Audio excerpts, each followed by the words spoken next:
Welcome home. You're back quite early today. Well, yeah, I bought sushi for all of us to eat. I was surprised just by getting a reply from my husband, who had been ignoring me for over a month.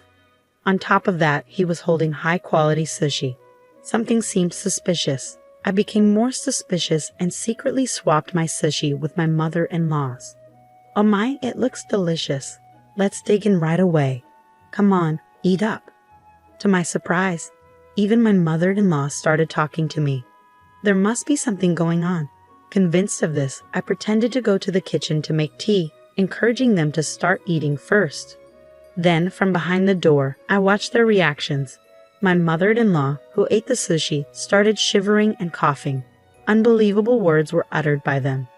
My name is Susan, 29 years old. I got married to Ryan, whom I met through my father's introduction half a year ago. I grew up with my strict father who hates dishonesty and my gentle yet strong-willed mother. I am, to put it nicely, a serious person, or to put it badly, someone who can't adjust to the people around me. I have few friends, even after becoming an adult. I had no romantic experiences. My worried father introduced me to Ryan, who worked at the company where my father was a department head. My father seemed to have high expectations for Ryan. Ryan's first impression was serious and friendly. He listened intently to my father's stories and also engaged me in conversation, making the atmosphere pleasant. Apparently, Ryan had a good reputation at the company. He was trusted by his superiors and got along well with his colleagues because of his friendly nature. At a drinking party, when my father mentioned he had a daughter, Ryan asked to be introduced, and my father was more than happy to oblige. My father seemed a bit excited, thinking that spring had finally come for his daughter in her late 20s. It was the first time I saw my usually serious and strict father so excited. He must have been worried about my future. I wanted to live up to my father's expectations. I had never met a man who talked to me at my own pace like Ryan. As we talked, I became more and more attracted to him, and after a few dinners together, we started dating. During our relationship, I visited Ryan's family home and met his mother several times. She, like Ryan, was friendly and considerate of my nervousness. I thought if I could marry into this family, and just when I was thinking that, Ryan proposed and we got married. I was so happy at that time, but half a year after our marriage, I couldn't help but regret it. The topic of living together came up as soon as we got married. My mother-in-law, who had lost her husband, seemed to be lonely and appealed to Ryan. At the time, I didn't doubt my mother-in-law and accepted the idea of living together immediately. However, this was the beginning of it all. As soon as we got married, my mother-in-law's attitude changed completely. It was as if her previous behavior was a lie, and she began to see me as an enemy. "Susan, why can't you do anything right? Dinner is late and there's so much food. There's no way we can eat all this. Please think a little. But yesterday you told me to make more dishes. I try my best to make them for you. What are you saying? It's my fault?" "No, I didn't mean that. Anyway, dinner time is at 6 p.m. Please be punctual from now on. You can't even prepare a proper meal. I never thought that someone like you would become my daughter-in-law." This kind of thing happened almost every day. My mother-in-law's demands changed constantly, and even if I tried to meet them, she complained about something else. It was the same this time. After finishing work and rushing home, I finished preparing dinner at 6 p.m. But my mother-in-law didn't show up at the table until nearly 7 p.m. She complained that the food was cold and that I wasn't considerate enough. Ryan usually came home late due to overtime and social gatherings. As a result, especially on weekday evenings, I had to endure more attacks from my mother-in-law in front of Ryan. My mother-in-law would act a little more restrained. However, that didn't mean she stopped scolding me. Sometimes Ryan would defend me when he saw her behavior, but that was only at first. Gradually, maybe he got tired of it, and one day, Ryan said this to me: "Please try to adapt to my mom." I was speechless at his words. How much more do you want me to do? I held back the urge to yell out, "I want to adapt to your mother too, but her demands keep changing. Even if I try to adapt, I can't just be flexible. You're an adult. You should be able to handle that much." Ryan coldly dismissed me with those words. The friendly and serious Ryan I knew when we first met was nowhere to be found. The situation was getting worse and worse. Ryan started to side with his mother blatantly. He agreed with her complaints and laughed at me. His mother, on the other hand, directed a triumphant smile at me because her son was on her side. My mother-in-law and Ryan treated me like a maid. On weekends, they would go out together, leaving me with the housework. Or they would go out to eat together, even though I had prepared dinner. There were also times when Ryan brought home takeout just for him and his mother. The only reason I didn't leave their house was that I didn't want to worry my parents. My parents were delighted when I started dating Ryan. At our wedding, my usually serious father cried. I didn't want to disappoint my parents, who had such high hopes for our marriage and sent me off with their blessings. Besides, if something happened between Ryan and me, it would affect my father's reputation. So even though my mother-in-law mistreated me and my husband didn't stand by me, I decided I had to endure it and keep going. My only comfort was my pet cat, John. When I said I wanted to bring John, who I had bought before getting married, my mother-in-law didn't like the idea, but I insisted. Now, I'm really glad I brought him. After getting married, John comforted me countless times. Somehow, I managed to get through each day, until one day, it started suddenly. My mother-in-law and husband started to ignore me. I was puzzled by the sudden change, with no warning or reason, no matter how much. I tried to talk, but I was ignored. Asking for a reason or trying to compromise was all in vain. Even when I tried to talk or did housework, I continued to be ignored. Then, 1 month later, Ryan, who usually comes home around 7 p.m. at the earliest, came home unusually early at around 6 p.m. that day. As I thought I would be ignored, I called out to him, "Welcome home. You're back quite early today." "Well, yeah, I bought sushi for all of us to eat." I was surprised just by getting a reply from my husband, who had been ignoring me for over a month. On top of that, he was holding high-quality sushi. Something seemed suspicious. Before I could feel happy about him finally speaking to me and buying sushi, I wondered what on earth he was up to. As I found my husband's behavior strange, moreover, Ryan placed my share of the sushi on the table first. For the past few months, there hasn't been a single time when my husband prioritized me over his mother. This is definitely suspicious. As my distrust grew, I secretly swapped my sushi with my mother-in-law's. "Oh my, this looks delicious. Let's dig in. Come on, Susan, eat up quickly." Surprisingly, even my mother-in-law started talking to me. There must be something going on. Convinced of this, I encouraged them to start eating first. "I'll go make some tea. You both go ahead and start eating." "Oh, I feel bad, but you're right. Hot tea is perfect with sushi. We'll start eating, so come back quickly." Pretending to head to the kitchen, I watched them from behind the door. After whispering to each other, my husband and mother-in-law began eating sushi. Then suddenly, my mother-in-law started shaking and coughing violently. Tears filled her eyes as she struggled to speak. Ryan frantically patted her back. She shot him a sharp look. "You, what's going on? Why is there so much wasabi in my sushi? I told you to be careful not to make a mistake. What is this? I put wasabi on Susan's sushi first. There's no way I made a mistake, but I can't eat this. I wanted to see Susan suffer from eating sushi with wasabi, but now the plan is ruined because of your mistake. What are we going to do?" I couldn't stay silent after hearing their conversation. What on earth is going on here? "A lot of wasabi. Did you try to make me suffer?"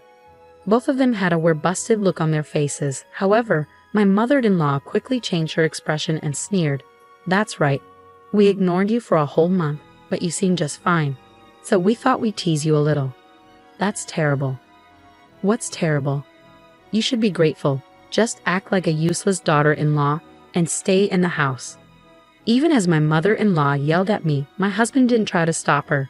I couldn't take it anymore. I finally let out the words I'd been holding back.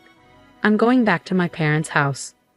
I gathered my essential belongings and put John into a pet carrier.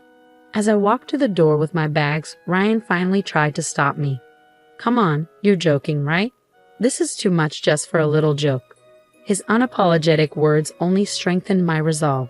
Without a word and without looking at Ryan's face, I left his parents' house. My mother welcomed me back home. At first, she looked surprised to see me return so suddenly, but she quickly let me in. "If you don't want to talk about it, you don't have to. But if you're okay with it, I'm here to listen." I told her everything that had happened since getting married. How my mother-in-law bullied me, how my husband gradually took her side, and how I was treated like a maid. I also told her about a month of being ignored and almost being forced to eat sushi with a huge amount of wasabi. I told her everything, and I apologized for causing trouble after she had happily sent me off to get married. I'm sorry, Mom, but I just couldn't take it anymore. It's okay, dear. Your father and I just want you to be happy. We don't want you to be with Ryan if it's causing you so much pain. You've been strong for so long. At my mother's words, the tears I had been holding back began to overflow.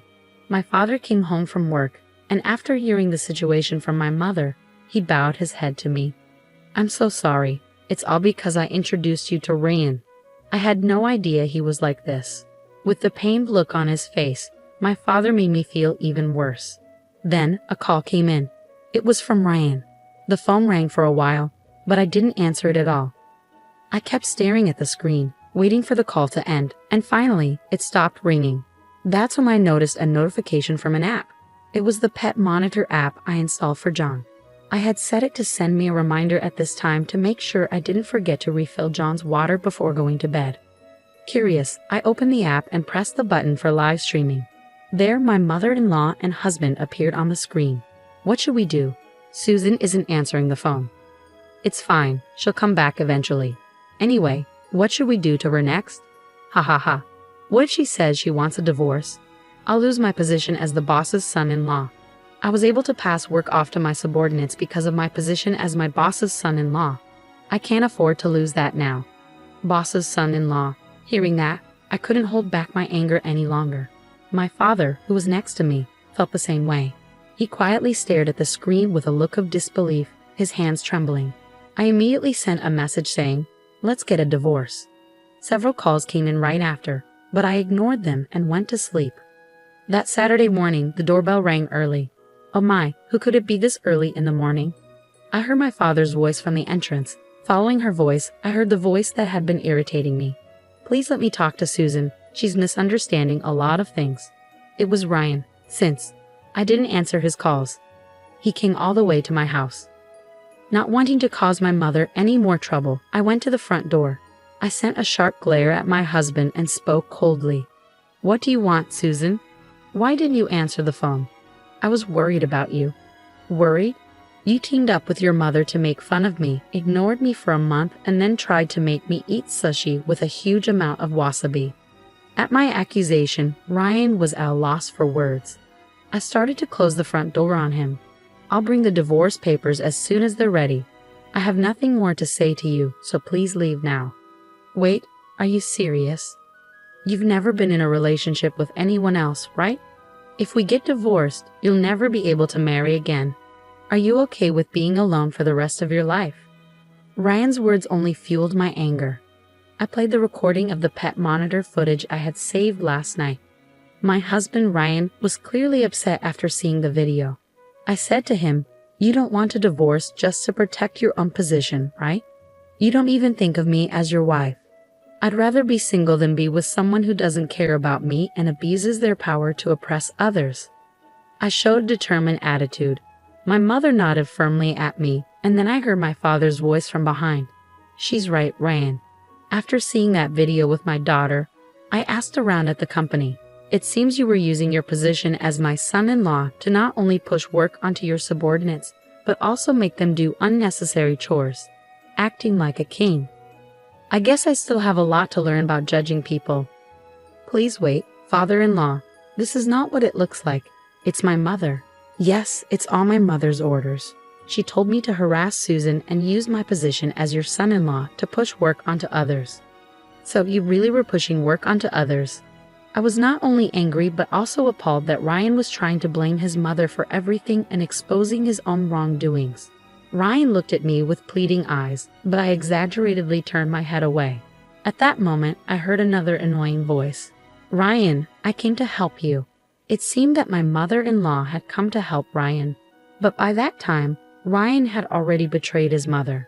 He pointed at her and said, "It's all her doing." My mother-in-law looked confused. "What do you mean, Ryan? I came here to be on your side. Are you trying to make me the bad guy?" "You are the bad guy. It's all your fault, Mom. If you hadn't harassed Susan, none of this would have happened." we wouldn't be talking about divorce. And I wouldn't be worried about losing my position. Don't blame me, it's all your fault for trying to get rid of me. Both of them kept blaming each other, and my father my mother, and I had no choice but to watch in astonishment. Their argument didn't seem to end anytime soon. My father, tired of it all, finally spoke up. You two can argue about this at home.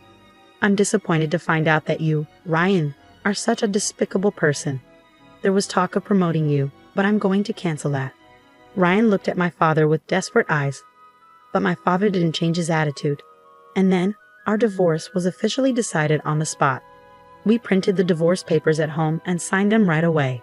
Ryan's misdeeds at work and his divorce from me, the boss's daughter, became well known, and he felt so uncomfortable that he offered to resign.